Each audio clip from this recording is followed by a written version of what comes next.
Well, hey there. Welcome. So great to see you. My name is Jeff Brodie, and so glad that you could join us tonight as we jump on board and have a conversation about mental health. And I want to start by encouraging you, if you're on YouTube or Facebook tonight, what we want you to be doing is make sure that you're jumping in the chat.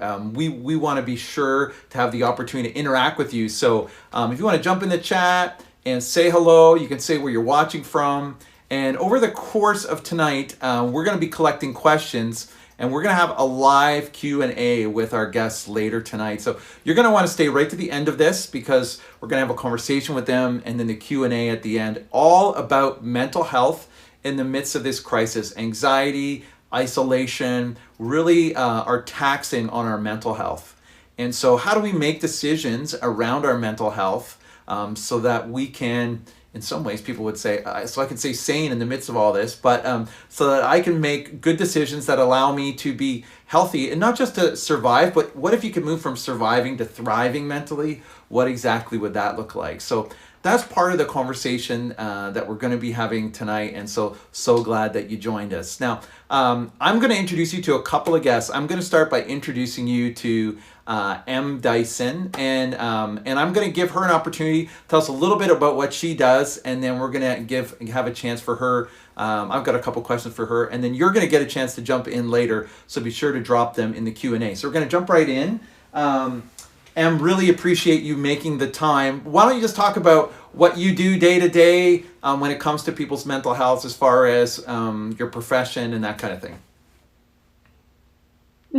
Yeah, I'm a registered psychotherapist, so that means I work one-to-one with adults, predominantly women, and couples as well, just helping them through the struggles, any kind of struggles that they're experiencing. Yeah, that's great. So, I mean, obviously lots of struggles for everybody in this season that we're in, for many of us. And man, I mean, it's so unique, the situation that we're in the midst of.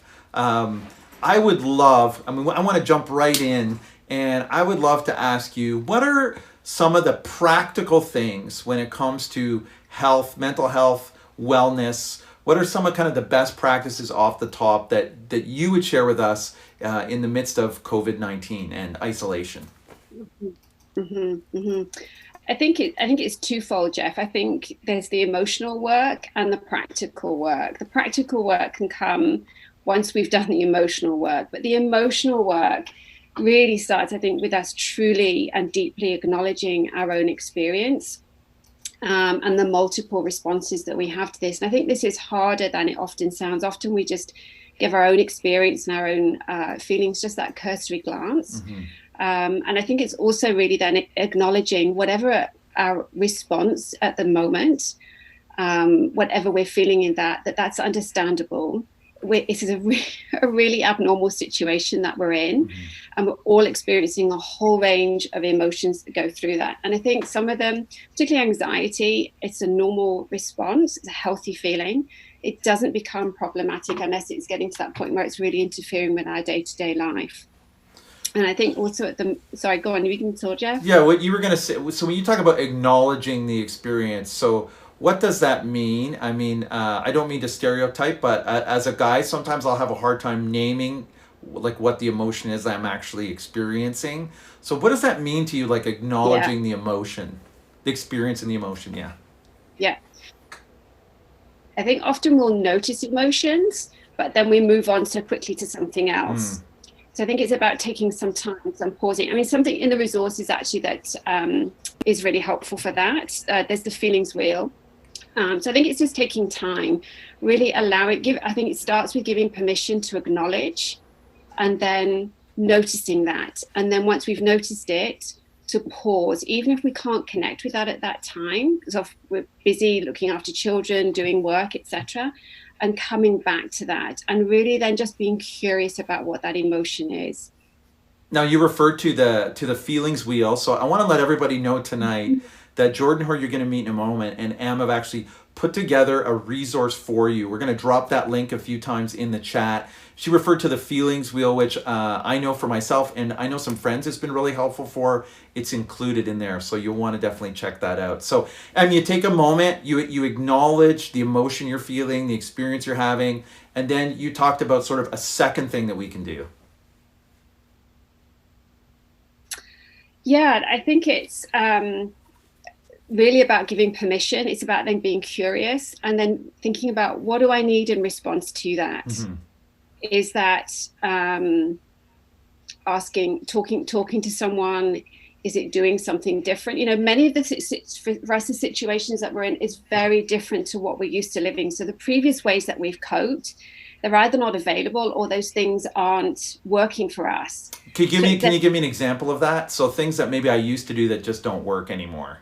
Yeah. So like going to the gym, or going shopping, going out, meeting with people, talking to people, having chit chats as we go through the day in work. Right. Those things aren't available. They don't happen spontaneously. So we're having to think about, how do I get that need met? If that's still a need, right. And needs may have shifted, because what's being demanded of us is shifted as well. We may have more time on our hands or less time on our hands. And that community often that we're involved in on a day-to-day basis is just not there. So it's then, well, what do I need instead? And if that need can't be met, acknowledging that there's no easy fix to this. It's not comfortable. It feels messy. It's hard. So I think a lot of it as well is about doing the best that we can in very difficult situations that we're not really skilled with, because we've not practiced this before. Right. This is a totally new way of life. And would you say part of this is what you're saying, acknowledging that's new, and then it sounds like what you're saying is giving yourself some grace? Would that be kind of what you're describing? Absolutely that grace. I think so much of the time we condemn ourselves, we judge ourselves, and that actually really gets in the way of us connecting with what our experience is, and therefore then what we need. I think it's the connection with our own experience and what we're feeling, which is really hard. But that can then get our own judgment and expectations of ourselves can get in the way of us then being able to connect with, well, what do we need and how do we go about doing that? Yeah, absolutely, grace. And what about, okay, so you're saying you're actually acknowledging, which I really appreciate. You're saying, hey, there are some things you used to do you can't do anymore, and maybe the need you have, maybe you can't even address that need. Is that what you would say? Like, so I have a need, let's say it's for, normally I'm very physically active, and now I can't be active in the same way. So what would be the approach I would take, knowing it's just not going to be the way it would normally be? I think it's about connecting with, could you meet that need in some way? Mm-hmm. It might not be the same way. So, for example, if you went to the gym 3 times a week for an hour, you might not be able to recreate that at home. So recreating what you can of that, but allowing yourself to miss that, allowing yourself to feel frustrated, angry, to feel the loss of that. Yeah, I love that. Okay, so this is super helpful. So we're going to come back to you. So any follow-up questions you have for Em, things you want to ask her, we're going to have a Q&A in a minute. I'm going to go to Jordan, and we're going to come back to both of them. Thank you so much. That was really great. Now we're going to come to Jordan. And Jordan, when we talk about people acknowledging that things are difficult, that's one of the things Em talked about. Can you talk about acknowledging that things are hard, and then how does your faith play into the midst of all of this?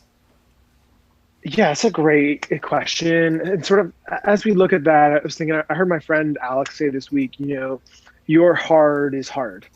And, like Em said, so many of us get into this comparison trap with what's happening in the world around us, with what's happening with the people in our lives. And as Andy Stanley says, like, there's no win in comparison. Nobody wins in that situation. And so really, like Em was saying, it's about beginning to grant permission to say, this is hard for me, and no matter what you're facing. So oftentimes we look outward for what our level of hard is. But the reality is, I can tell you, I have a 6-year-old and a 4-year-old at home. So two parents working full time who both still have full-time jobs, trying to give kids schooling and life. That's hard. You spend a lot of time trading off, and you spend a lot of time not seeing each other. It's hard to lose your job and not be sure if you can pay your mortgage or pay your rent. It is hard to be a mom on maternity leave thinking, well, my life hasn't really changed. But when you acknowledge it, it has. You've lost resources. You've lost people that you may have connected to before. You've lost the communities that you've had.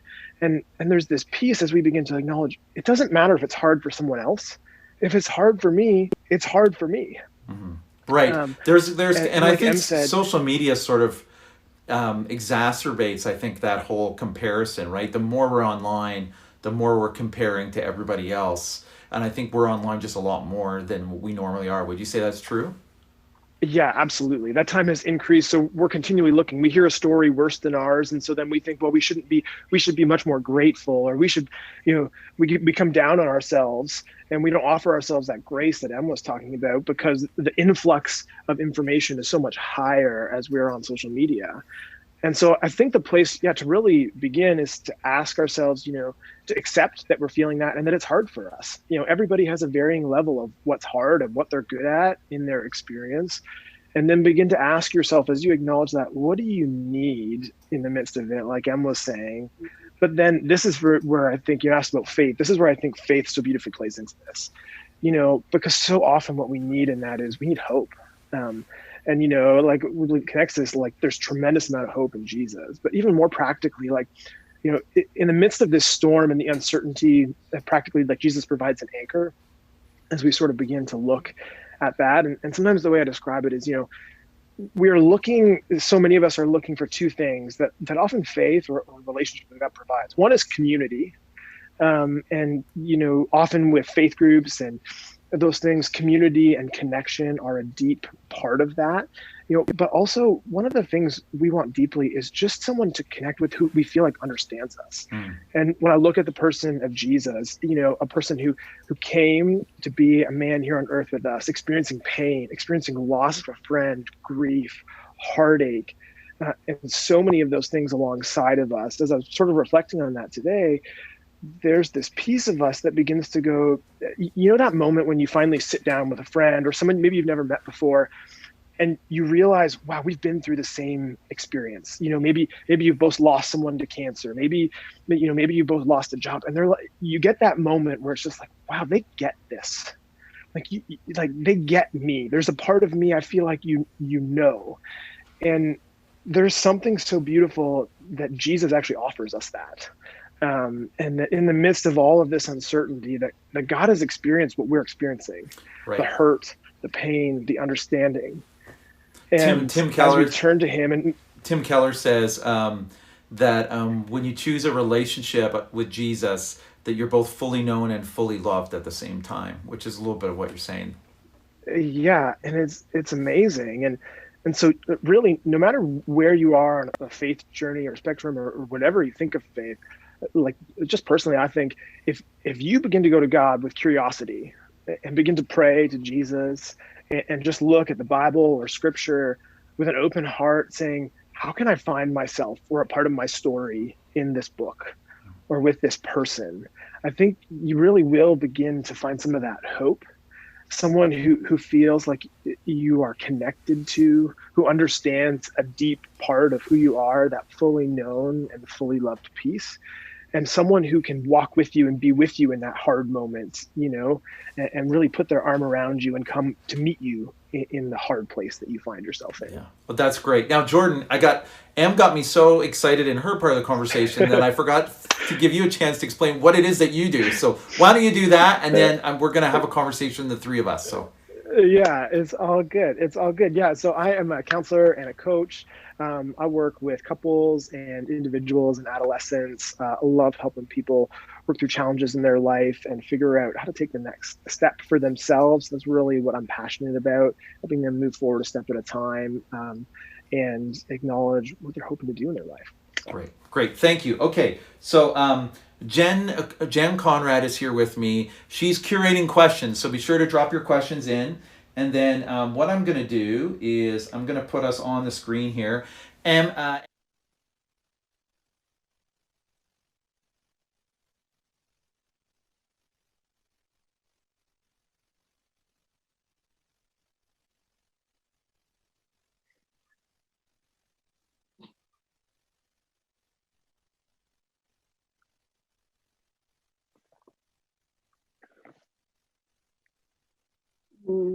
Mhm.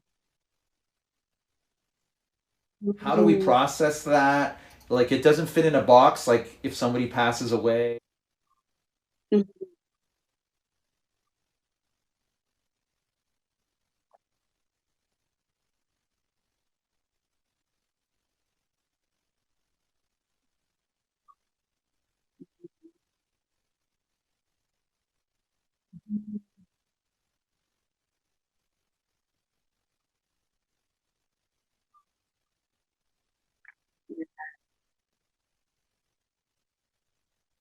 Mhm. Grief. Grief is such a huge subject, and it's so important that we acknowledge the grief, to let ourselves feel it, so that we can come out the other side. This is also about. So I was thinking, Jeff, about how we're all developing resilience and allowing ourselves to ride what I think of as the waves of grief, because they will come out of the blue, and you think, where's this emotion from? And it can be grief, and it can also just look so different at different times. It can come out as anger, irritability, um, numbness sometimes. It's not necessarily a wrong or a bad feeling, it's just a feeling. But we're grieving so much. We're grieving what we knew. We're grieving actually I think the illusion of control that we thought we had, that we actually don't have. We're grieving the day to day, as well as on top of that. I'm thinking particularly about the kids who are grieving the loss of graduation, the loss of saying goodbye to people. So there's those events, and there's connections that we're grieving, but also just the day to day we're grieving, because it's all changed. Yeah. Mm-hmm. Yeah, it's one of those things that, grief is, acknowledging it is a big thing. And so often I think we equate, like, we draw a big equal sign to grief and death, but grief is really about loss. And it's probably the most unprecedented loss of freedom in our lifetime, and loss of a number of things. And so really, when it comes to practical tools, I think sometimes the one that we find can sometimes throw us awry. Em mentioned some awesome things that we hear really regularly. It can have anger, it can have all these different things. And sometimes we hear about the stages of grief. And I think sometimes it gets a little bit of a misused rap, because grief is not a linear process. If you looked it up online, it would be like, well, first you feel anger, and then you feel denial, and then you feel but grief is not linear. Nobody goes straight through grief. It is messy, it's hard internal work. And so in the resource, we put this thing called that I really like, called the tasks of grief, because really there's a number of tasks, but there's really four main ones. And the first one is to accept the reality of the loss, to experience the pain of what you've lost, and then to begin to adjust to the new world that we're living in, adjust to a world without that person, adjust to a world without these things, to reinvest, to find out what we can do, and then really to reinvest in our new reality, to say, okay, this is our reality, this is my life now. How do I take this to the next level? And the reality is, those things don't always come in order. I lost my dad when I was much younger, and my stepmom had a 2-year-old, a 5-year-old, and a 7-year-old, I think, at that time. She had to immediately adjust to the new reality. And many of us did in this case too. We immediately had to adjust to staying home, being in our place, and doing all of those things. But we didn't really acknowledge or begin to even experience what we had lost until so many weeks later. And so really, like Em was saying, feeling these things deeply and allowing ourselves to go in waves and to take it in waves, and to know that there's no straight line through this, and no two people grieve the same way. And so acknowledging your process as an okay one for you, and moving through it in a healthy way. Okay, great. Now, this is really helpful around grief and practical side. And do we know if I'm muted on the other end now? I had somebody comment that maybe I'm muted. I'm okay? Okay, good. If you see I'm muted, just let us know in the chat. But whenever I'm mute, they gave me the thumbs up. Somebody just gave me the thumbs up. Thank you. So this has been really helpful around grief, because I think there is something really at the heart of this. My guess is, Jen, you've got a follow-up question on grief probably on the list, right? Yeah, there are a couple here. Okay, actually. let's start there. Let's start there. Okay. Yeah. So the first one comes from Christine. She said, do you have any, and Jordan, you touched on this briefly, any practical tips for helping graduates experience closure without the goodbyes of graduation or their proms or their music trips, those kinds of things? Yeah, well, I'm going to throw this one to Em, and then we can go to Jordan. Because Em, I know you've walked with someone through graduation at your house. You know a little bit about that. So anything on like, hey, I'm missing my prom, I'm missing my grad, all those kinds of memories. How do you help your son or daughter grieve through that? Mm-hmm. I think first of all it would be talking to your son or daughter and asking them what they might find helpful, because what is going to be helpful for one person is not going to be helpful for other. So what about it is that they're missing? What is the most painful part of the loss? And then is there a way to, how do we mark this time? Is it getting dressed up? Is it having a meal at home? Is it pulling some like a memory book together? What might that be? How do we mark this occasion in a way that is going to be meaningful and significant for you? Is it about putting it on the agenda to happen at a later time? That's great. That's great. Yeah, So can I jump in on that? Yeah, go ahead, Jordan. I think exactly what you're saying too, Em. Asking what they need, but the idea of like, we're not trying to make a substitute. It's okay that you're very sad that you've lost this thing, and we're not going to try and do a pseudo prom to make it feel better. You know, we should still do something like Em said to mark it and celebrate, but it's okay. You have lost something, and that's a really painful thing.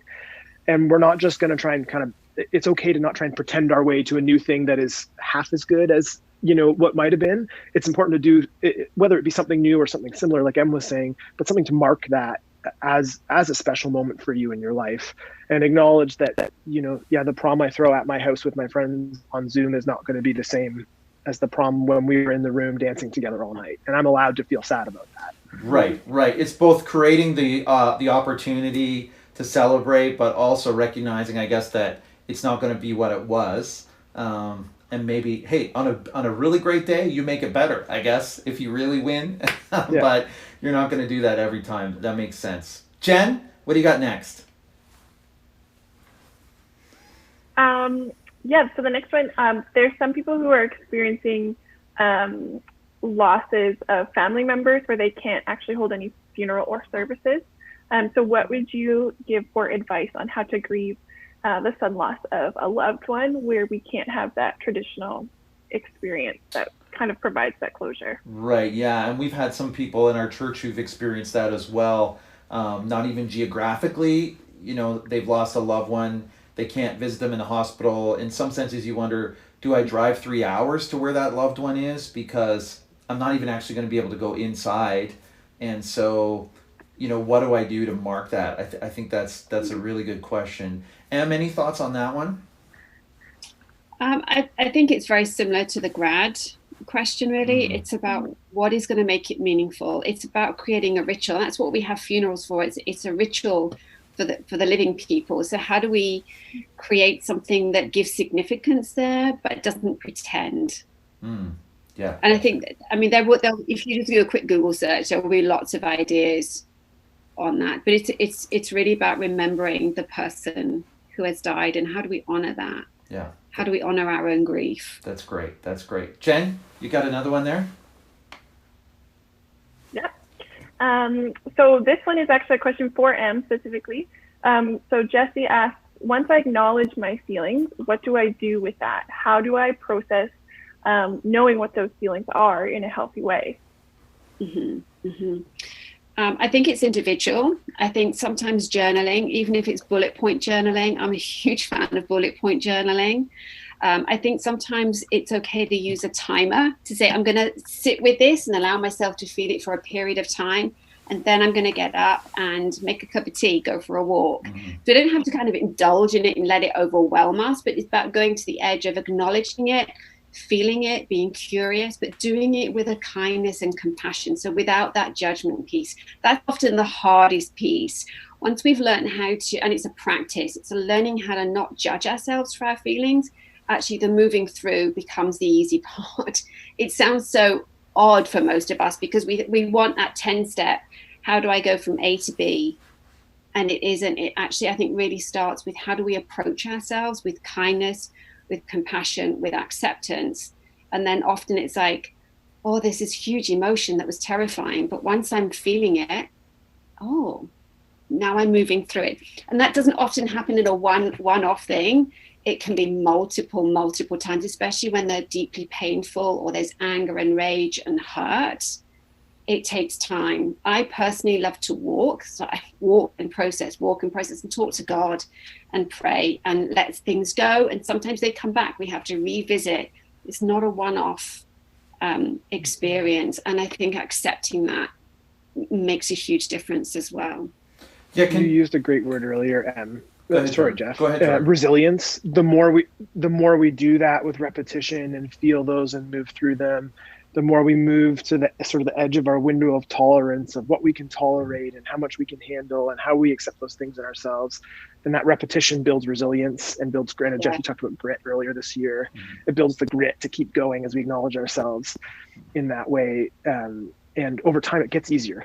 It does get easier. It does. Now, I've got a question for you on anxiety. So I've had my own journey on anxiety, but I know for a lot of people, specifically leaders right now, anybody leading, whether you're leading a business, probably whether you're a parent leading in a household, there are some people who are wrestling with anxiety for the first time.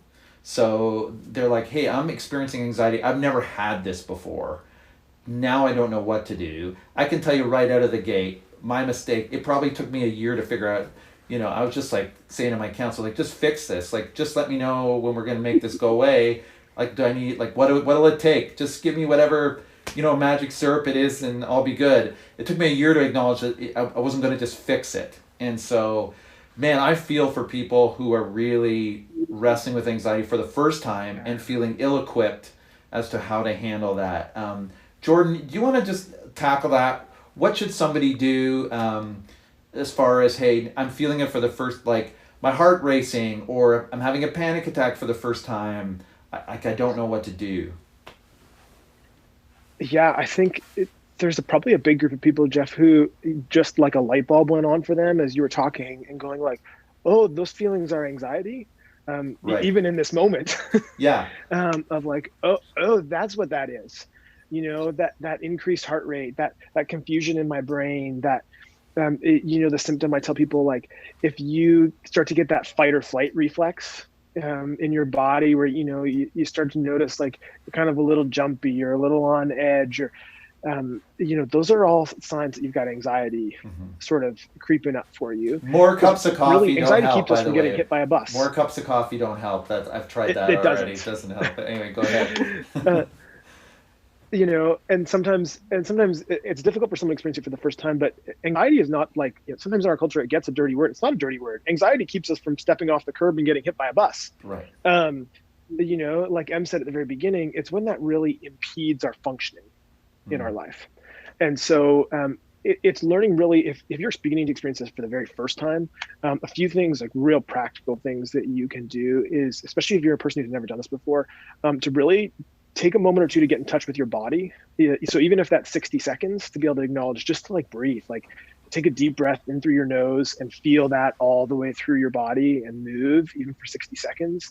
And you'll really notice. So talk me through that, because so I'll be honest. So that was something that was helpful to me at one point in my life. And I thought it was crazy. Like I sat there for 30 seconds and I was like, this is the stupidest idea. Like this never work. This will never work. I can't even sit for 30 seconds. And so I guess that's progress. I guess I'm realizing I made some progress. Yeah. So what does that mean? You sit down and like you're acknowledging your body. So what does that mean? Like my understanding now is you're starting usually at your toes and there's sort of like a check-in kind of thing. You want to just speak a bit to that? Yeah. So you can check in all the way down. You can start from whatever end you want to. You can take a deep breath, and even sometimes I just take a second to ask people, much like pausing to notice your emotions, it's like pausing to notice your body. And even if you did it right now, if you're watching and you did it right now, and you just took a second and took a breath and said, what do I notice about my body? Even me, I notice I have a little bit of a pit right here in my stomach, that's probably nerves, that's anxiety. You know, Dr. Rob Meter, who was on a couple weeks ago, he'll tell you we have as many serotonin, intake things in our gut as we do our head. That's why we feel anxiety in our gut a lot. And so, like, even just as I take a breath, I notice that, there's kind of a tightness sitting under here in me. But other than that, everywhere else feels calm and relaxed. And so even just paying attention to my heart is beating a little bit faster all of a sudden.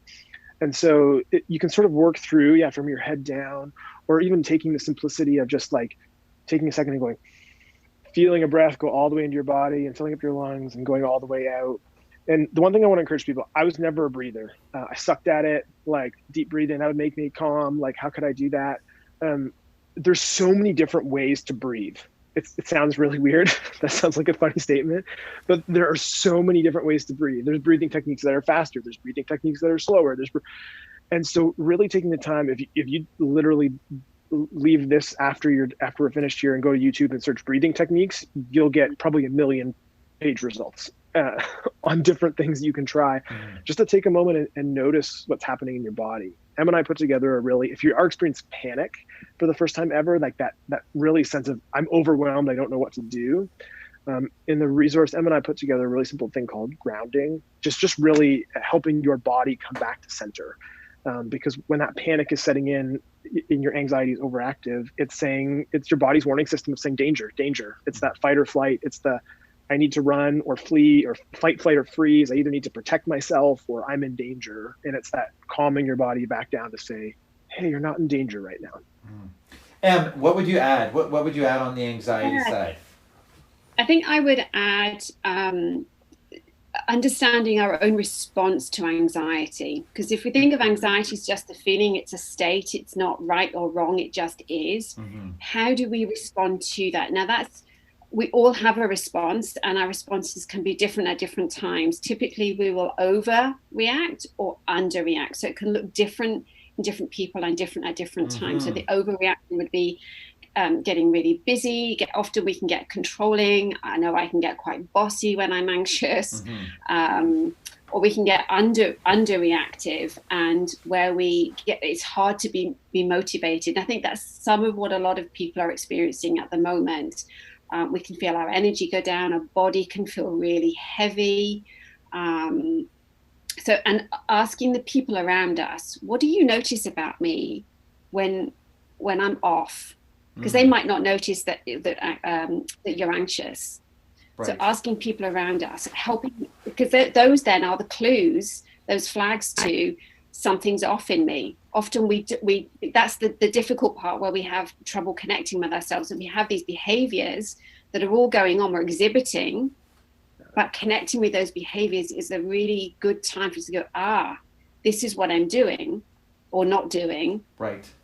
That's the clue to something's off, something's going on, and wonder what that is. And often, like Jordan was saying, often starting with our bodies, if we think, I don't know what I'm feeling, I don't know, start with our bodies.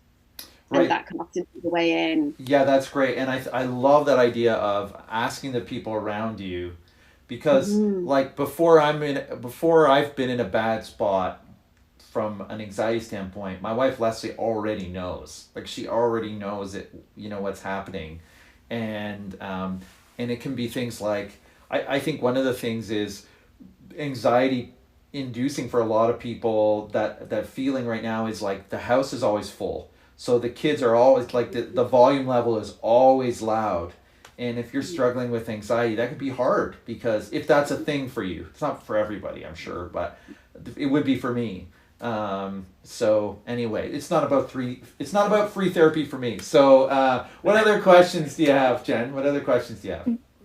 Yeah, there's a question here that actually jumps off of this conversation. So if you are living with somebody who is experiencing anxiety, but you aren't, how do you best support that person?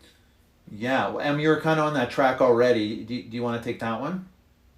I would start by asking them, because as an observer, as even somebody that we love a lot, we can think this is helpful, and it's actually not. It's really respectful, and I think it's also really godly, because God knocks and he waits. He waits for our response, and we need to say, I'm here to help you. I'm here to support you. How can I do that? And then it's a conversation between the two of you, because they might say something that's really quite unreasonable or it's not doable. Then it's that conversation. I can do this and I can't do that, but what can we do in that gap? Mm-hmm. Mm-hmm. So give me some examples of, I understand it's not the same for everybody. So I need to say that, but in situations that you've been in, I think sometimes people don't know the answer to that. It's especially if you're sort of, I've been in a spot where it's hard to know. It was hard to know, hey, I don't actually know how to help. You want to help. We realize I'm not in a good place. I'm not sure what to do. Yeah. That's probably a great time to see a counselor. But what would be some thoughts, Em, on things that are helpful to people? Yeah. I think, sorry, and I forgot to say, talking about it at a time when somebody's not at a heightened state of anxiety. Right. But coming up maybe with a list of things to try out, and those things might be not having as much caffeine for sure, or alcohol. Alcohol will not help anxiety. Right. It may be, can I offer you a hug? Right. Could I make you a cup of tea? Could we go for a walk together? Shall I sit with you and we'll watch a TV show? What else? My brain's gone blank. Yeah. What else? But you know what I really like about all those examples are about being present. They're not about trying to fix the person, but it's about being present with the person. Yep. And I would say, that's got to be 90% of the power of it, really. Yeah, absolutely. Yeah. You hit the nail on the head. That's great. Yeah. Jen, what else do you have there? So a couple of people are asking, for those of us who like the stillness or the silence of walking by ourselves or journaling make our thoughts become overwhelming, what are some other tips that we might be able to try instead of those ones that lean into silence? Jordan, you want to try that one? So I've been pushing people on silence as the lead pastor. I think it's really important in our lives. And I have read a fair bit on silence, just on a spiritual side of things, because I'm a doing kind of person, so listening doesn't come firsthand to me. But I have heard a lot of people say, hey, when I sit down in silence, I get overwhelmed by it all, and then my head's just racing, and then what is the purpose of all of this? Helpful tips for them, Jordan, if you got some. Yeah, both sides. Just so I get the question right, Jen. Was it people who want the solitude or enjoy it, but are having trouble getting it in the midst of all this? Or no? Other side? No, I think it's the other side. I think that they've tried things like breathing techniques or journaling or like those things that give them space, but those thoughts get worse for them as they give themselves that space. Mm-hmm. Yeah, so one of the greatest ones I have, and this is one that's brand new for me in the last year. I got a dog. That's not the tip. That can cause more anxiety. Yeah, I hope my kids are not watching this if you're recommending that. But to be honest, I found nature. And so walking in nature does something different than walking around the block for me. And I find my brain wanders up and down in that. And so I often will walk in and it'll be racing and my thoughts will be going. And then near the end, my thoughts usually start to pick up. And then I sort of realize, I did about 25 minutes where my brain and my body was calm and where I didn't really think about anything, where I just noticed what was around me. So nature has been a really big one, trying a different setting in those places, in that silence, because there's an element where it's not quite always as silent. I'm also not a big sort of journaler or silence piece, so difficult for me in that way. One of the biggest things is I try and give myself sort of permission, even just to do like one or two words, to be honest, like one or two, like if I could put today, and the feelings wheel really helps with that. Like if I could just take a breath, put today into one or two words or feelings, what would that be? I'm going to try that. That's good. As a thing of like, even if I'm feeling overwhelmed or all those things, or I can't seem to quiet myself for that, if I could just go, if I could put this into one or two words today, what is that? Is that similar, Em, to what you're talking about? You're talking about point journaling. Talked about that earlier. Similar kind of thing where you're kind of putting down the basic points of the day. Do I have that right? Yeah, absolutely. I'm not a journaler for like writing out lots and lots, just those bullet points, because it can be enough time to connect and to connect with almost just what's at the surface as well. Mm-hmm. And you can just connect with that just for a few moments, and then move your body, get some fresh air, do an activity, do a task that needs to be done. The silence doesn't have to be for ages and ages. We can just go to that edge, and then you can move on and do something. I think it's that practice of doing that that is really helpful, and we've become more familiar and more comfortable with the discomfort. But if we go into it too fast, too soon, it's just too much, and then we just think we're just done. No, can't do this, and I'm out of here. Right, and like to all those people who are afraid to try it out there, I started with 60 seconds. Yeah. Because I couldn't, because like somebody said to me, do it for 5 minutes, and I was like, this is silly. Like I cannot do this. This is a waste of my time, and all the things that tell you about my personality. But for me, it was like, okay, if I could do a minute, and the success is going to be just trying. The success isn't going to be that like, you know, I had an epiphany and now I'm, you know, some kind of monk because I've done 60 seconds. I think there's an element of, I'm just going to try it, and the consistency is the key, and then build on it. So I think that's great. That's great. Jen, got another one there?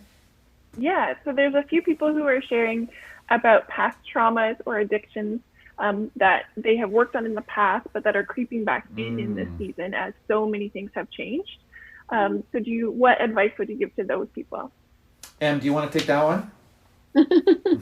Oh, it's really tough without knowing anybody's individual circumstances. That's fair. So that's a fair caveat to you, that like you can't take broad strokes as gospel. That's fair. But it is to be expected. Past trauma, if you've experienced any kind of past trauma, whether that be childhood or more recent, that is going to be re-triggered again. Absolutely understandable.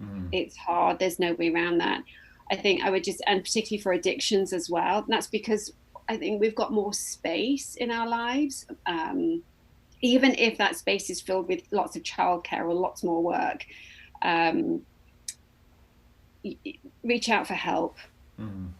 Whether that be with a professional help, or whether that be going back to some of the things that have been helpful before, reaching out for help. It's an understandable response that is just really hard. Jordan, do you have something to add to that? It's sometimes I say to people, it's kind of like an onion. Sometimes like, you know, we sort of add, particularly with addictions, we kind of add addictions on, and, you know, after one thing stops working, we add another, we add another, we add another, we add another. And those can be anything, you know, things that try and work to help us feel better. Ultimately, addictions are just in lots of ways means of people trying to cope with pain in their life oftentimes. And so that energy still has to go somewhere. And now, like Em was saying earlier, a lot of us have lost, if you had something really under control, we've lost probably a lot of the things that were keeping that under control. And so, going back to what was working, acknowledging and just honesty in yourself, having compassion in yourself, shame never, like no one is shamed into change. You know, like you need to have compassion with yourself. Don't heap shame on yourself because you thought this was a thing you had figured out. Like, please don't do that. And now you're back in it. Like, it's okay. Have grace and compassion. Jesus offers you grace and compassion, and reach out and talk to someone and say, can you help me? This is really hard right now. So one thing to let people know, just because we're in isolation doesn't mean that a counselor that you've seen in the past or some sort of professional isn't available. There's a good chance that they might be available online. And so don't immediately think, well, everybody office is closed, so I can't reach out to anyone who I used to. It may not necessarily be the case. We're going to put a list, right, Jen, of some of our counselors in the chat. Yeah, the team has that. Yeah, the team has that list, so they'll drop that link. But yeah, just connexuschurch.com/counselor. Yeah. That was 2 L. 2 L. So that might be a spot where if you're looking for someone to talk to, because I think you're right. Don't try to do it on your own. Reach out to someone makes a lot of sense. That makes a lot of sense to me. I would love for each of you just talk. I'll start with Jordan. I know you talked about it a little bit before already, but just talk a little bit about the role of your faith in walking through these kinds of things. what are some of the faith practices that are helpful to you in the midst of this? And Em, I'm going to ask you the same question. Yeah, that's a good question. Faith practices that are helpful to me. Because you got little kids at home, so like it's been, it could be crazy. I get that. Yeah, I got little kids at home. So ones that are powerful in the midst to me is splitting something that I get. So, I've taken your idea of solitude, and so for me, I try and split a walk. I'll usually walk with my dog for 40 minutes, 45 minutes. I usually try and split that. I'll usually put music on in the beginning, and then I'll spend some of that time praying. And I'm trying to grow it more and more, because I'm a person very much who's not comfortable in silence. So I'm trying to grow that, where I just put my headphones on in isolation mode and just walk in silence for the last 5 minutes. It's growing. It's more like 10 minutes now. But that's grown over the time. That's been a really powerful thing to me. Another one has been carving out any little bit of a moment I can get, and just sort of acknowledging my need for grace, my need to extend grace to my kids, to myself, in the midst of what's happening in my life and around me, and really just sort of finding that center.